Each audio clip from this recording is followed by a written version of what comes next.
अपनियां 5 कर्मेंद्रियां, 5 ज्ञान इंद्रियां, 11वां मन, जिस दिन हम भगवान की सेवा में लगा दे, भक्ति में लगा दे, भजन कीर्तन में लगा दे, सत्संग कथा में लगा दे, उसी तिथि को एकादशी उपवास कहते हैं। ये कब प्रकट हुई? सतयुग में कल बताया था। तालजंग नाम के राक्षस का पुत्र मुर राक्षस हुआ और भगवान के साथ कई हजारों वर्षों तक उसका युद्ध चलता रहा। आखिर भगवान थक करके बद्रीनाथ धाम में सिंगा नाम की गुफा जो 12 योजन लंबी है, विश्राम करने के लिए गए और मुर वहीं पहुंच गया। सोए सोए जब भगवान को मारने लगा तो भगवान के शरीर से एक कन्या प्रकट हो गई, उसने ही उस राक्षस को मार दिया। तब भगवान की जान खुली, पूछा देवी तुम कौन हो? उसने कहा मुझे खुद नहीं पता कि मैं कौन हूं। तब भगवान ने कहा तुम 11 तिथि में जन्म लिया है और 11वीं तिथि को संस्कृत में एकादशी तिथि कहती है, इसलिए आज से तुम्हारा नाम हम एकादशी तिथि रखेंगे। भगवान ने वरदान दिए, एकादशी तिथि पढ़ने पर जो तुम्हारा नाम बोलेगा, सुनेगा, सुनावेगा, उसके 100 जन्म के पाप हम राख कर देंगे। जो तुम्हारा व्रत करेगा इस दिन अन्न ना खा करके दुग्धाहार, जलाहार, रसाहार, फलाहार, जहां निर्जल निराहार व्रत करेगा, हम उसके करोड़ों जन्मों के किए हुए तन से, मन से और इंद्रियों के पाप जला करके भस्म कर देंगे। और व्रत करके जो इस दिन आपकी कथा सुनेगा तो हमेशा हमेशा के लिए हम उनको अपने धाम का पार्षद बना देंगे। उस दिन से एकादशी इस पृथ्वी पर विचरण करने लगे। जब एकादशी तिथि आए और जितने प्रकार की पाप, अपराध, देवचार, अनाचार, दुराचार, भ्रष्टाचार के शरीर जलने लगे। भगवान के पास गए, प्रभु एकादशी के दिन हमारे शरीर जलने लगते हैं, कोई उपाय बताओ क्या करें? तो भगवान ने कहा तुम एक काम करो, उस दिन जितने प्रकार के अन्न हैं उसमें विश्राम करो और तुम बच जाओगे।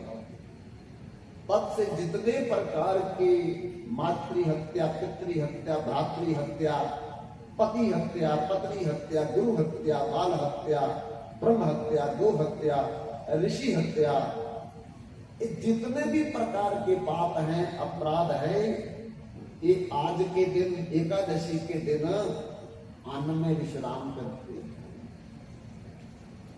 और फिर वेद कहता है जानी कानी च पापानि ब्रह्म हत्यादि कानी च अन्नम आश्रित तिष्ठन्ति संप्राप्ते हरिवासरे तिथि।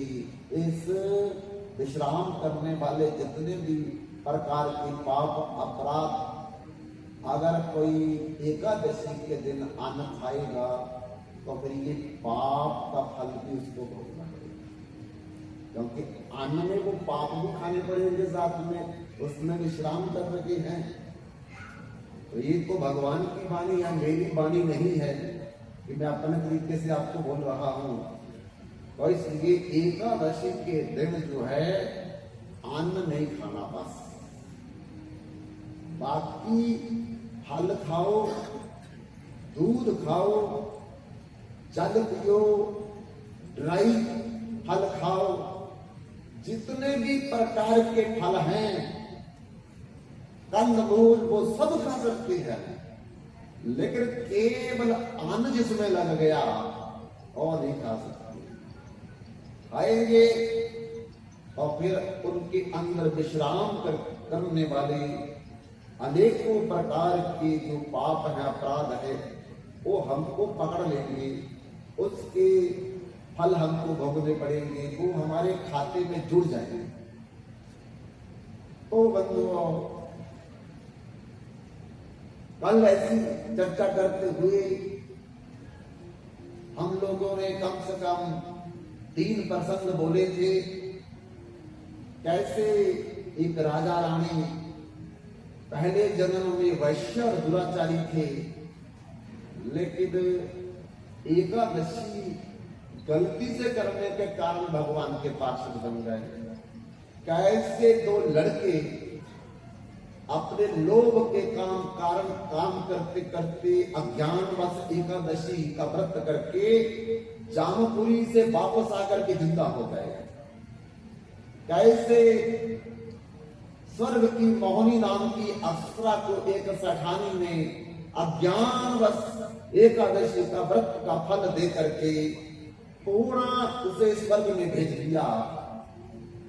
बंधुओं, ऐसे ही एक राजा सत्ययुग में, जिसका नाम था चित्रसेन, एक दिन राजा चित्रसेन के पास देव ऋषि नारद आए, और नारद जब भी आते हैं तो वो भगवत नाम का उच्चारण करते हैं, नारायण नारायण नारायण बोलने लगे। राजा चित्रसेन समझ गए कि ये नाम का उच्चारण तो देव ऋषि नारद करते हैं। अपने पलंग से उठ करके बाहर गए, देखा नारद जी। बंधुओं, नारद जिसको भी आज तक मिले उसको भगवान की प्राप्ति हो। वाल्मीकि जी को नारद जी मिले, देखो 11,000 साल पहले ही रामायण लिख दी। भगवान अभी बाद में आएंगे, लीला भी बाद में करेंगे, लेकिन पहले ही रामायण लिख दी। महर्षि वाल्मीकि बन गए।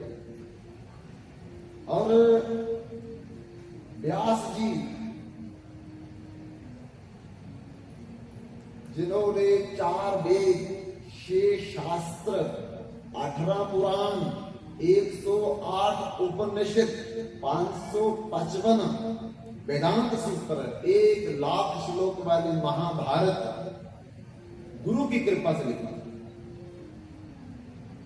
और 2 उनकी शिष्या, एक सत्यजित राजा की पुत्री सत्यभामा, एक नारद जी की शिष्या है।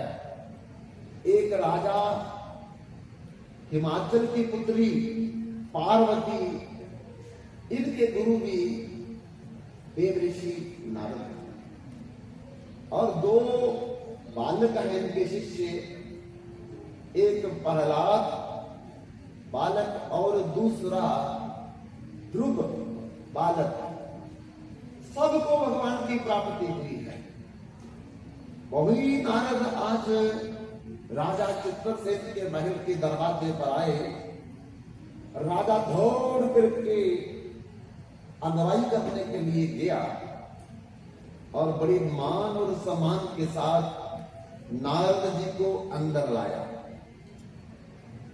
बंधु, हमारे घर में जब भी कोई मेहमान आए, अतिथि आए, तो कहती है कि 4 कार्य उनके साथ ना करने से अतिथि के पाप हमको मिल जाते, हमारे पुण्य अतिथि के पास चले जाते।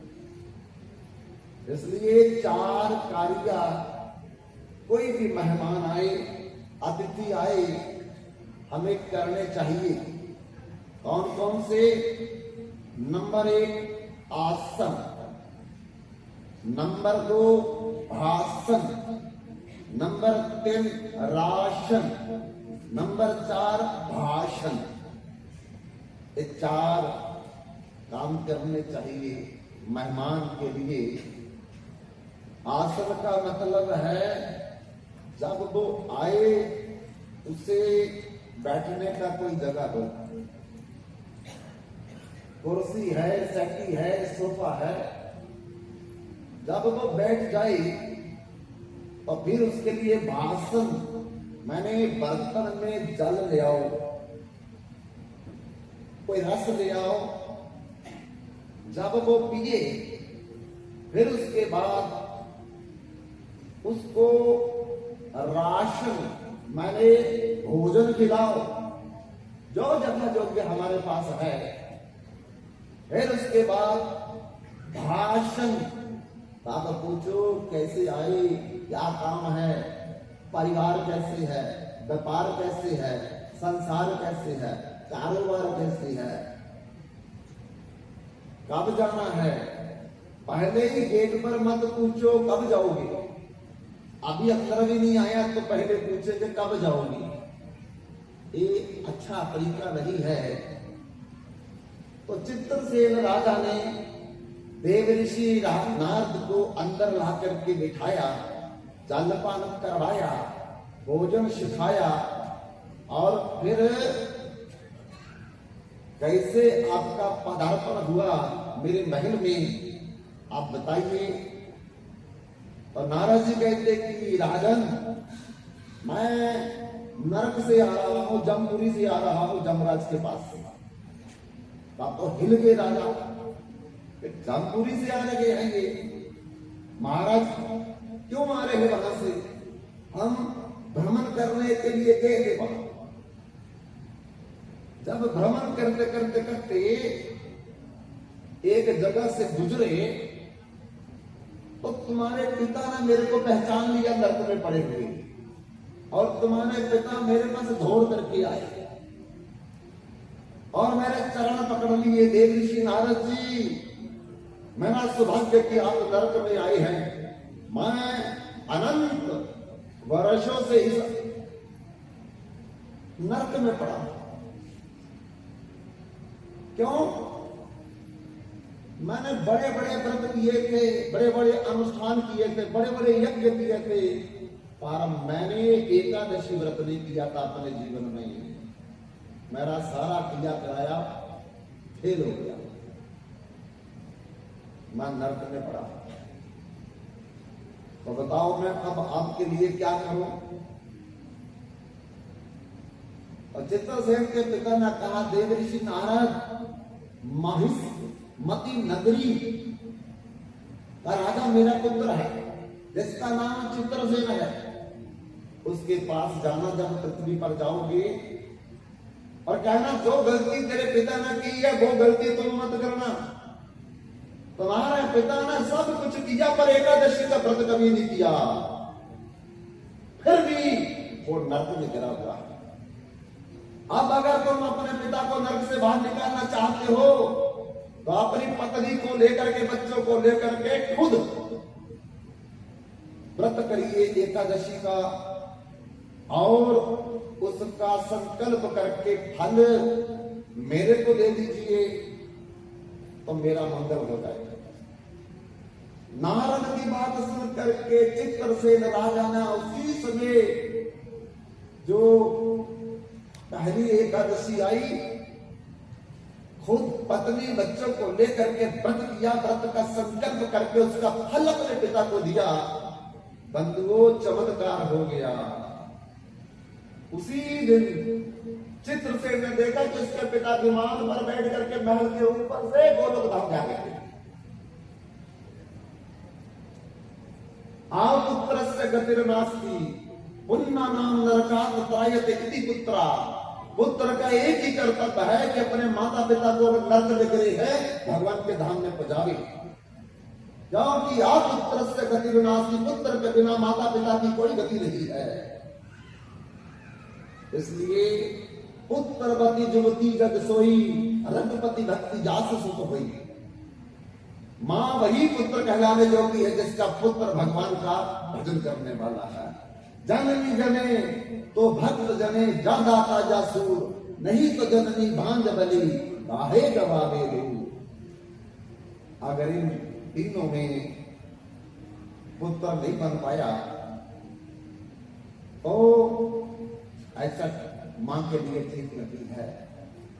इसलिए बंधुओं, एकादशी इतनी महत्वपूर्ण है कि कोई नर्क में गिरा है और यहां संकल्प करके उनको फल दे दो तो नर्क से बाहर निकल जाएगा। ऐसे ही बंधुओं, पुंडरीक स्वर्ग का राजा था। उसने नाच गान का बहुत बड़ा एक आयोजन किया और उस आयोजन में गंधर्व, किन्नर, चारण, नाग सबको बुलाया गया। तो एक ललित नाम का गंधर्व था जो नाच गान करता था, वो भी था। जब नाच गान शुरू हुआ और उनकी निगरानी पुंडरीक का एक मंत्री जिसका नाम था कर्कोट कर रहा था, और निगरानी करते करते उसने ललित को देखा कि उसके पैर ताल के साथ नहीं, गान